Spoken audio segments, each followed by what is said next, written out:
Здравейте, приятели! Нека да един коментар. Газирай прясно мляко. Ето го прясно мляко. Слагаме в машинката. И газираме. Така хубаво се газира. Айде още един път. Тук е клапата.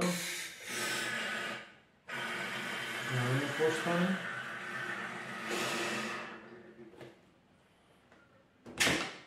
Така, ето го прясното мляко.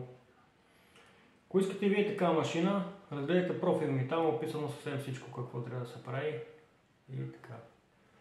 Хайде, приятели, лек и успешен ден. Я да пробваме прясното мляко.